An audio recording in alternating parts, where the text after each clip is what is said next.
Está no ar o programa Passeando pela Bíblia, com o pastor Jorge Luiz.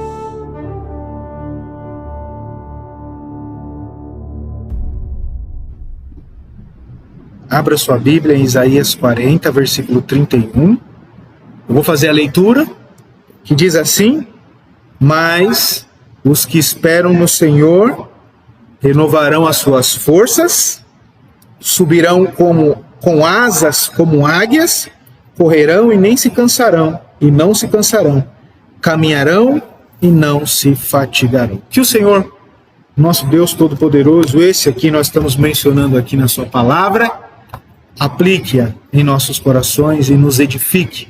E que esse tempo também seja um tempo em que o desejo único do nosso coração é a glorificação do nome desse Deus, que não nos abandona. Então o tema dessa mensagem, dessa breve mensagem nesta noite, dessa reflexão, é: o Deus que nos criou é a nossa esperança.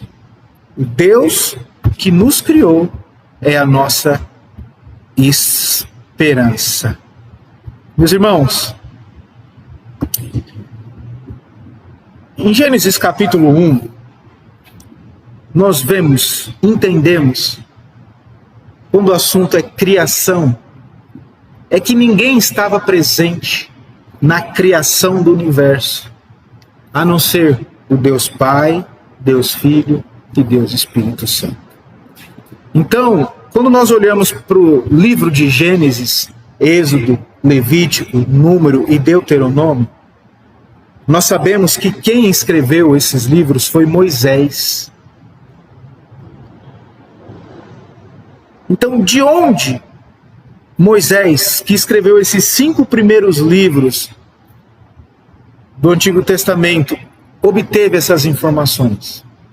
Se ele não estava na criação, óbvio que a informação que ele obteve para escrever esses livros veio diretamente do Pai, do Criador. Foi da única pessoa que estava presente quando todas as coisas foram criadas: Deus. Meus irmãos, a Bíblia é um livro da verdade revelada, ou a Bíblia é o livro da revelação. E esses primeiros capítulos aqui de Gênesis não discutem a existência de Deus. Pelo contrário, a Bíblia inteira, ela não tem por objetivo provar que Deus existe. A Bíblia já parte do pressuposto que esse Deus existe. Então você não vai encontrar versículos que possam dizer para as pessoas que desacreditam da existência de Deus, fala assim: olha, tá vendo? Ó, a própria Bíblia está dizendo que Deus... Não, a Bíblia toda já fala desse Deus, ou melhor, a Bíblia toda já é a voz, a própria revelação desse Deus. As palavras que nós estamos vendo aqui partem do princípio de que ele existe, e ela descreve um início sobre o qual somente Deus poderia saber. Foi Deus que falou para Moisés. Foi Deus que se revelou a nós. 2 maneiras pelas quais Deus se revelou a nós. Primeiro, a revelação da sua palavra aqui, ó. E segundo, pelo seu Filho Jesus Cristo. Ele se revelou carnalmente. Irmãos, foi Moisés que escreveu. E o que ele escreveu? Escreveu Gênesis, Bereshit, né? No início. Onde? Enquanto ele estava viajando no deserto, ali Deus falou com ele. Mais ou menos cerca de 1400 anos antes da vinda do Messias. Por que ele escreveu? Para revelar a verdade de Deus e o relacionamento de Deus com a sua criatura, especificamente com os seres humanos, com o homem. O que há, meus irmãos, então, de especial em Gênesis, que nós podemos aqui colocar, saltar dentre tantas riquezas, tantos tesouros que nós temos na palavra de Deus? Bom, Gênesis 1, Gênesis 2, Gênesis 3, né? Meus irmãos, a Bíblia começa com a seguinte frase: no princípio criou Deus o céu e a terra. O restante da passagem vai dizer que Deus formou o nosso universo. Deus deu atenção especial quando ele começa a definir a terra como uma casa para a humanidade. Tudo que existe, Deus olha para a terra e ele vai ter ali uma relação particular com a terra onde nós moramos, onde nós vivemos, preparando-a para a sua criação, para mim e para você. Irmãos,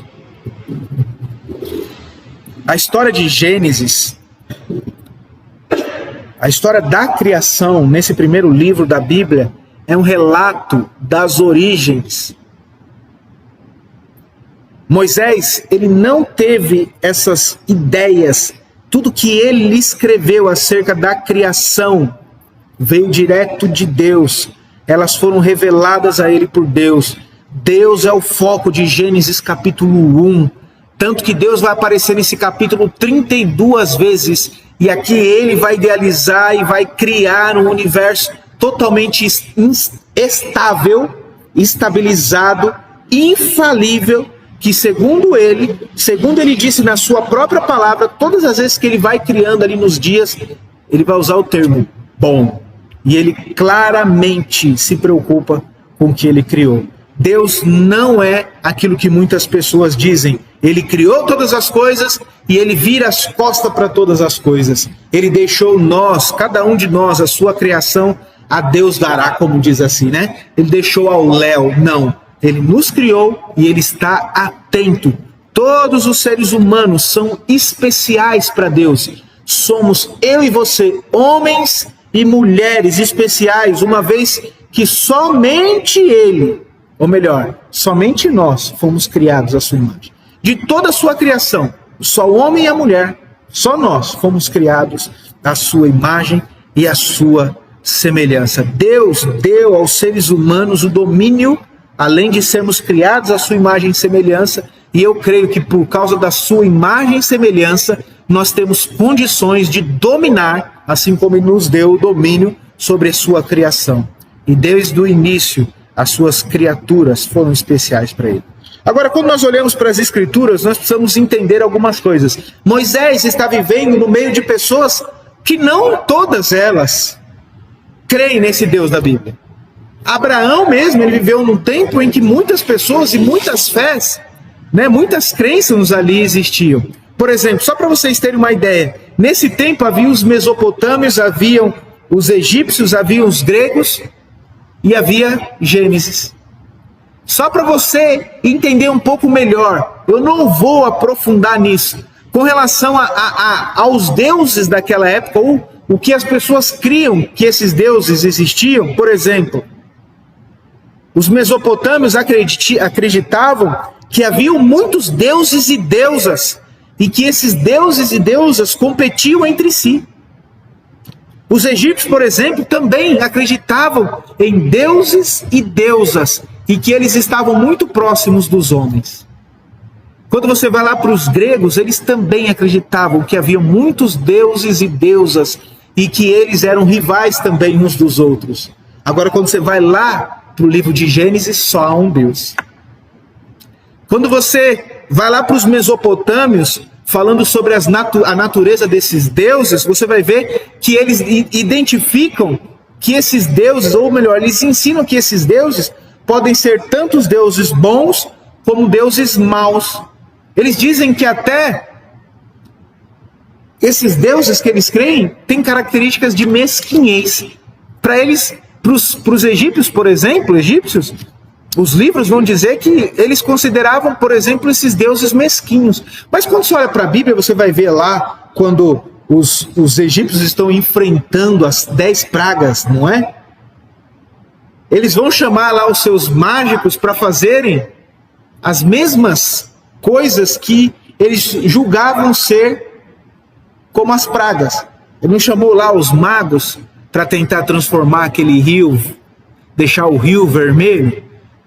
Quando os deuses para eles não atendiam às suas orações, às suas petições, eles diziam que esses deuses eram mesquinhos. Tanto quanto os mesopotâmios. Só que os egípcios vão dizer muito mais, vão dizer assim, Eles acreditavam que esses deuses podiam manipular os seres humanos para que os seres humanos pudessem fazer aquilo que os deuses exigiam. Então nós falamos aqui a visão que eles tinham, né, dos deuses. Por exemplo, os mesopotâmios nós já falamos, os egípcios nós falamos, né? Eles tinham, os egípcios, além disso, acreditavam que cada parte da natureza era Deus, era um Deus. E os gregos? O que os gregos pensavam? Pensavam que os próprios deuses se relacionavam sexualmente entre si. Eram deuses adúlteros. Olha a visão que eles tinham. Então os mesopotâmios, os egípcios, os gregos, eles criam dessas formas, desses deuses, com essas características. Mas quando você vai lá para Gênesis, você não vai ver um Deus mesquinho, você não vai ver um Deus mau, você não vai ver um Deus adúltero, você não vai ver um Deus manipulador, você só vai ver um Deus bom e um Deus todo-poderoso. Em Gênesis nós vamos ver que esse Deus está acima de qualquer outro que se chama Deus. É isso que nós estamos vendo aqui. Gênesis 1. Gênesis é um livro fenomenal.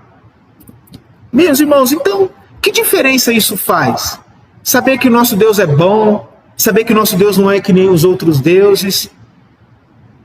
Meus irmãos, alguns acreditam que o universo, que tudo aquilo que existe é impessoal, ou seja, foi criado, surgiu por meio de uma força que não tem a ver com uma pessoa, que veio do nada, energias que existiram sem ter uma causa da existência dessas energias e fez com que tudo isso pudesse existir. Então, para eles, as coisas só existem. Tem muitas pessoas que eu só existo e pronto, acabou.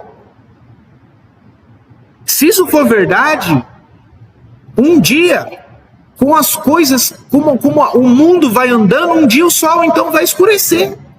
Vai parar de esquentar, de aquecer a terra.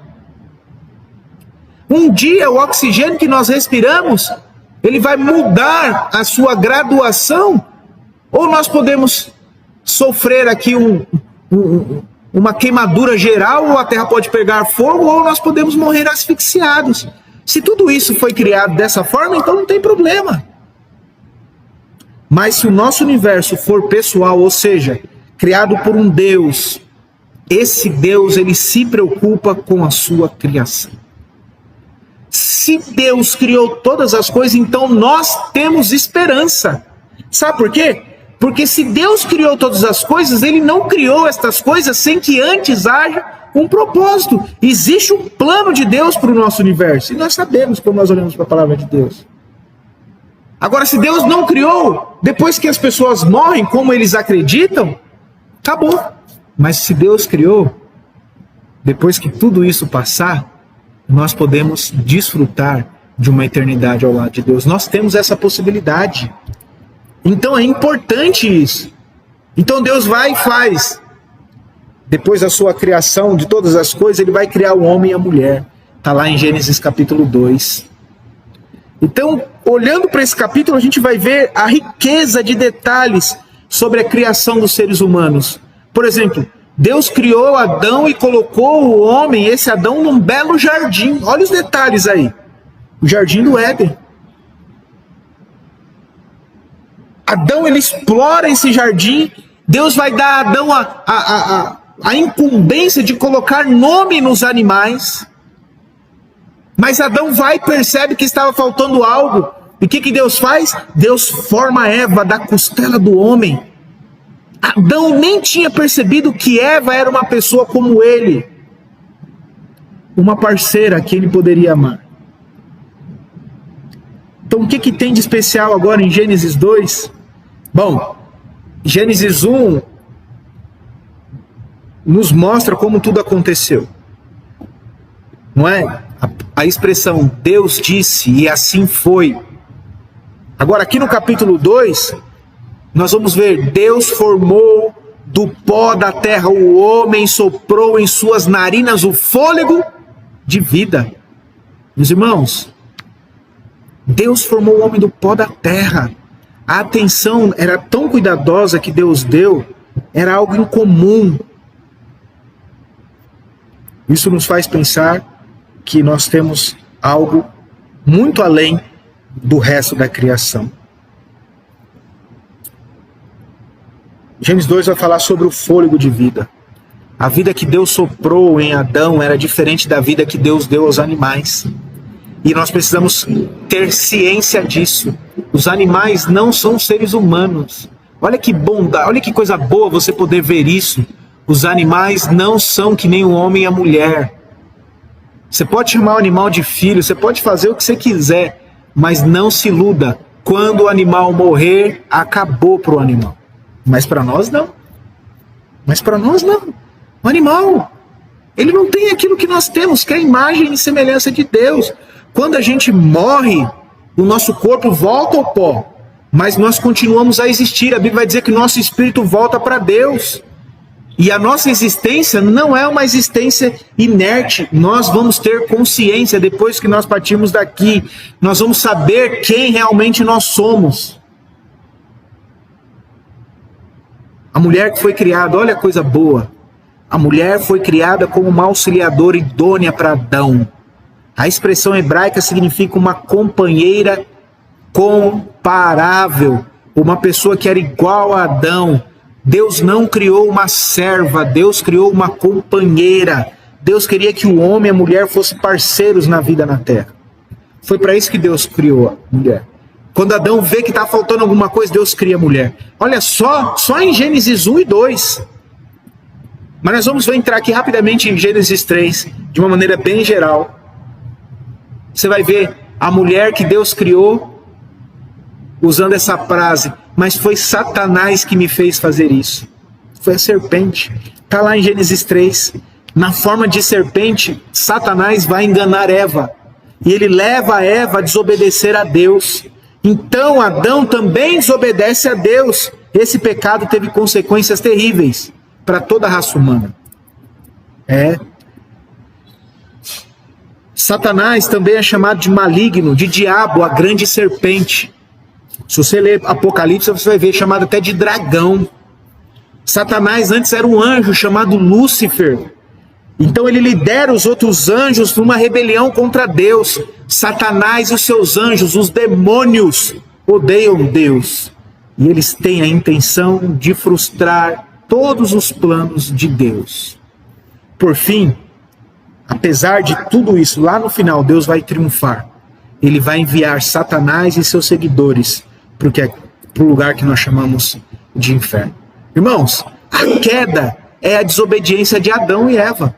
Quando Adão deixa de crer naquilo que Deus disse para ele, quando Eva deixa de crer naquilo que ela ouviu que era para ser feito, então eles desobedecem. Você percebeu que antes da desobediência veio a descrença? Porque quando Deus diz assim, olha, você não pode fazer isso, porque se você fizer isso vai ter uma consequência, e você vai e faz isso, você está dizendo, eu não acredito que vai ter essa consequência.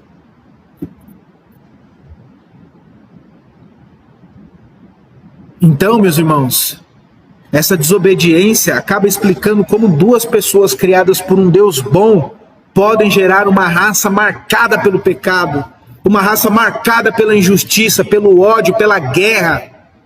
Isso é consequência do pecado.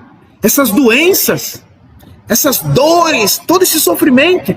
Então, quando Adão e Eva pecaram, a natureza deles foi deturpada. Eles tiveram sua natureza corrompida, distorcida, e eles passaram por herança essa natureza para nós. Nós herdamos dele essa natureza. Nós somos os seus descendentes. Irmãos, por que Deus deixou isso acontecer? Por que colocar a árvore do conhecimento do bem e do mal no Éden? A Bíblia diz que nós somos criados à imagem de Deus. Uma vez que Deus faz distinção entre o certo e o errado, e faz escolhas morais, então Adão e Eva também tiveram a oportunidade de fazer uma escolha moral.